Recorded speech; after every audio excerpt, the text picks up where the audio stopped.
దీంతో కూడా ఇటైపు శ్రీవర్షిని కూడా కుటుంబ సభ్యులకే స్వయాన ఫోన్ చేసి నేను అఘోరితో పాటు బయటికి వెళ్ళిపోతున్నాను, అతి త్వరలో కూడా నేను అఘోరిని పెళ్లి చేసుకోబోతున్నాను సమాచారం.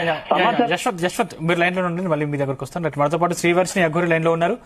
శ్రీవర్షిని ఏం చెప్తావు? శ్రీవర్షిని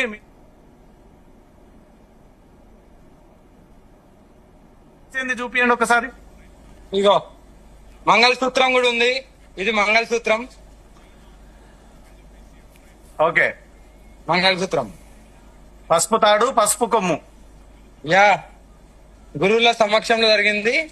ఆ వీడియో కూడా మీకు పెట్టాను. ఒక్కసారి కాళీమాతను చూపియారా టెంపుల్ ని? ఇక్కడేనా మీరు పెళ్లి చేసుకుంది కాళీమాత సమక్షంలో?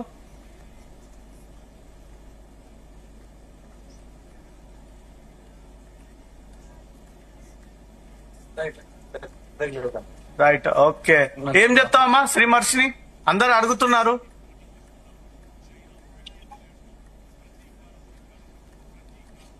చెప్పేది ఏం లేదన్నా, మేము పెళ్లి చేసుకున్నాం కాబట్టి ఇంకా అందరూ ఎలా అయితే జీవిస్తున్నారో అలాగే మేము సనాతన ధర్మం కోసం పోరాడుతూ మా హ్యాపీ లైఫ్ ని లీడ్ చేద్దాం అనుకుంటున్నాము.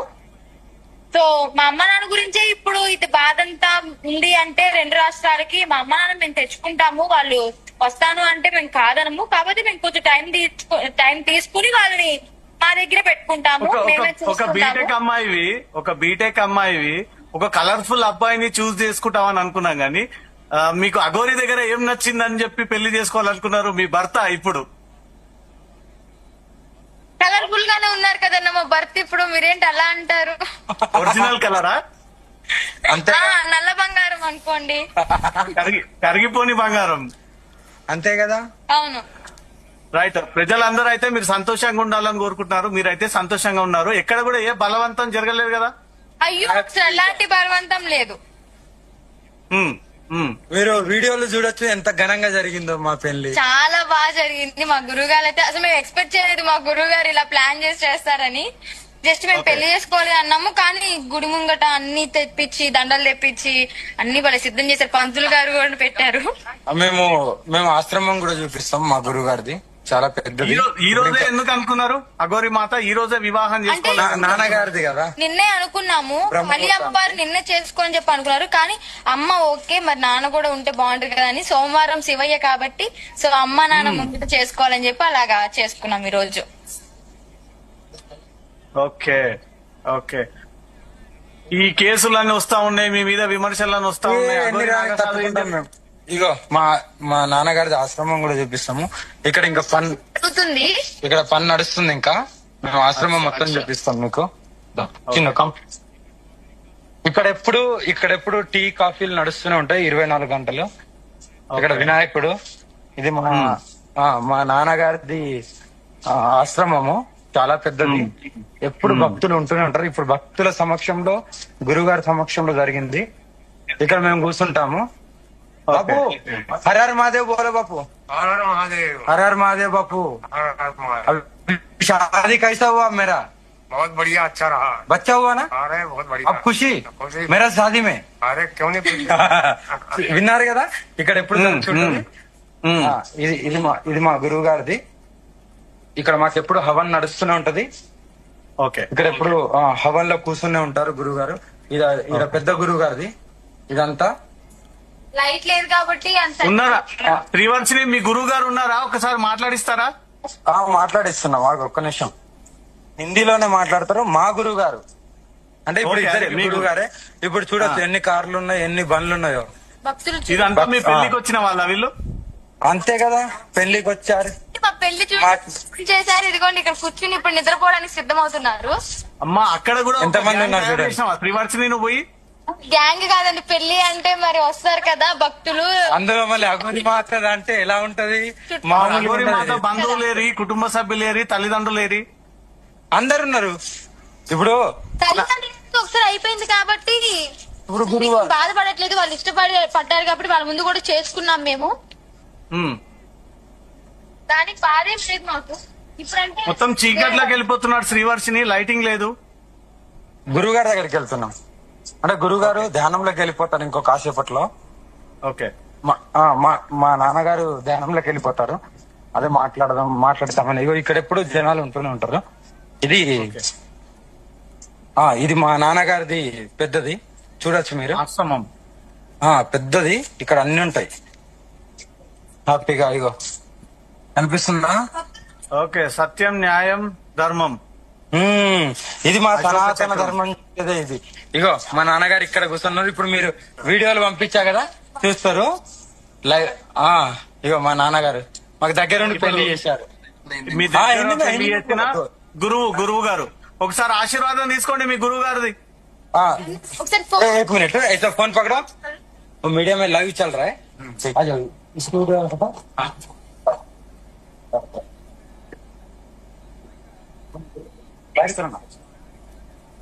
जय श्री काली मात्रे नमः, जय सनातन धर्म, మహాదేవ్. जय सनातन धर्म। గురువు గారు మాట్లాడతారా? ఒక్క నిమిషం మాట్లాడొచ్చు. హిందీలో మాట్లాడతారు. गुरुजी आप कैसा है गुरुजी? बढ़िया, बोलिए आप। कैमरा उधर कर। एक मिनट, ఒక్క మినిట్ ఆగు. ఈ దేశం में तकलीफ ऊपर है, ऊपर है बेटा, पर है. ऊपर है। ऊपर आ गए। गुरुजी दोनों का शादी हुआ अभी? हाँ बोलिए। दोनों का शादी हुआ? आप आए सर। हाँ नहीं नहीं, ये तुम दबा है ना।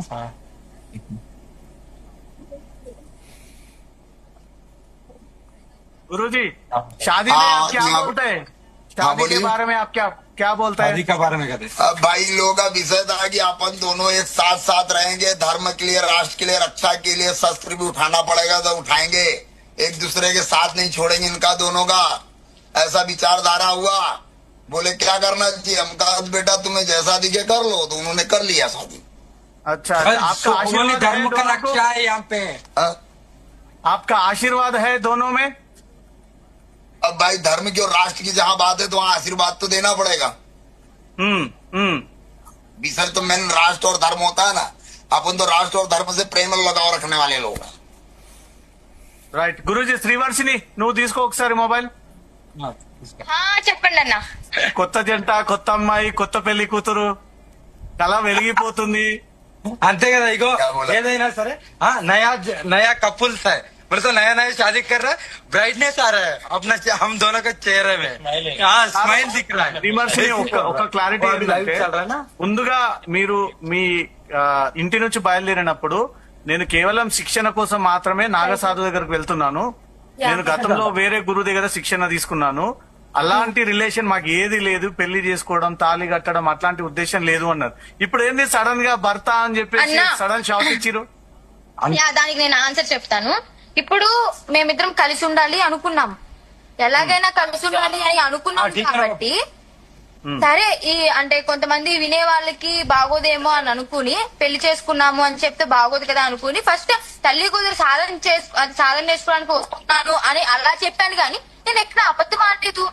అబద్ధం అయితే అసలు ఆడలేదు. మీ అబద్ధాలు ఆడుతున్న ముందుకు వస్తుంది గారు కదా, ఎప్పుడు అబద్ధం అయితే ఆడలేదు. నేను నా రక్షణ కోసం నేను తనతో ఉండాలి అని అనుకున్నాను కాబట్టి, నేను ఆ ఆపదల నుంచి బయట పడాలి అనుకున్నాను కాబట్టి చెప్పాను. కానీ అలాగా ఇప్పుడు మీడియా ముందుగా అంటే అలా చెప్పినా కూడా లాభం లేదు, మా వాళ్ళు వచ్చి తీసుకెళ్లిపోయారు అనుకో. అందుకే ఇప్పుడు పెళ్లి చేసుకున్నాము, చక్కగా కలిసి ఉండాలి అనుకుంటున్నాం కాబట్టి ఇంకా మీడియా ముందుకైతే బహిరంగంగా వచ్చి నిజాలు చెప్పడం జరిగింది. ఒకటమ్మా, ఇప్పుడు అఘోరి నాగసాధుకు ఎక్కడ ఒక స్టేయింగ్ లేదు, ఎక్కడ ఉంటాడో తెలియదు, ఎప్పుడు ఉంటాడో తెలియదు. మీరు ఉండడం ఎట్లా? ఇప్పుడు వైఫ్ అండ్ హస్బెండ్ కాడ కార్ లో ఎంతసేపు ఉంటారు, ఎంత ప్రయాణం చేస్తారు? Wife and husband already everything. Already ఒక ప్లేస్ చూసుకున్నాము, మా గురువు గారు వాళ్ళందరూ చూశారు, వాళ్ళ అనుమతి ప్రకారం ఒక చోటు కూర్చుంటున్నాము. ఆ ప్లేస్ అనేది ఇప్పుడే చెప్పము, మేము కూర్చున్నాక చెప్తాము. అది అలా మాట్లాడడం అంటే దేవుడి పీఠం లాగానా, లే భార్య భర్త లాగా ఉండడం కోసమా? లేదు, దేవుడి పీఠం 10 మందికి సేవ చేయడానికి. భార్యాభర్తల లాగానే 10 మందికి పేదవాళ్ళకి మేము సాయం చేసుకుంటూ ఉంటామన్నా. ఇప్పుడు అఘోరి శ్రీవర్షిని అనొచ్చా? అంటే నేను అఘోరి అవ్వాలనుకోవట్లేదు కదా, ఇప్పుడు ఇంకా లేదు. ఇంకా ఓన్లీ సాధన మాత్రమే నేర్చుకుంటాను. మీరు జస్ట్ నార్మల్ గా వర్షిని అని పిలవండి చాలు. అఘోరి వర్షిని పేరు కూడా శ్రీవర్షిని ఎందుకు అనొద్దు? ఎందుకంటే నువ్వు శిక్షణ తీసుకోవడం కోసమే శిక్షణ తీసుకోవడం కోసమే మీరు అఘోరి నాగసాధు దగ్గరకు వెళ్ళారు. ఇప్పుడు శిక్షణ కాదు, నేను నార్మల్ పర్సన్ లాగా ఉంటానంటున్నారు. శిక్షణ నార్మల్ గా ఉంటూనే సాధన నేర్చుకుంటాను. సాధన నేర్చుకోవడానికి అఘోరి అవ్వాలని లేదు, సాధన ఎవరైనా నేర్చుకోవచ్చు. ఓకే, అఘోరిగా మారాలనే ఆలోచన లేదు, ఇప్పుడు మీకు విరమించుకున్నారు. యా, ఇంకెందుకు ఇంకా పెళ్లి అయిపోయింది కదా. జీవితంతో హ్యాపీగా ఉంటామన్నా. హ్యాపీ. యా, మా పని ఒక్కసారి అఘోరి అఘోరి మాత ఒకసారి మీరు మాట్లాడాలి. ఎక్కడైతే గో హత్య జరుగుతుందో, ఎక్కడైతే ఆ గుళ్ళెల్లో దర్గాలు ఉంటాయో, ఎక్కడైతే ధర్మం అధర్మం అవుతుందో అక్కడ కంపల్సరీ నా వంతు పోరాటం ఉంటూనే ఉంటది. ఎవరు ఏమనుకున్నా ఏమన్నా ఈ ధర్మ పోరాటం మాత్రం 100% ముందుకు కొనసాగుతూనే ఉంటది.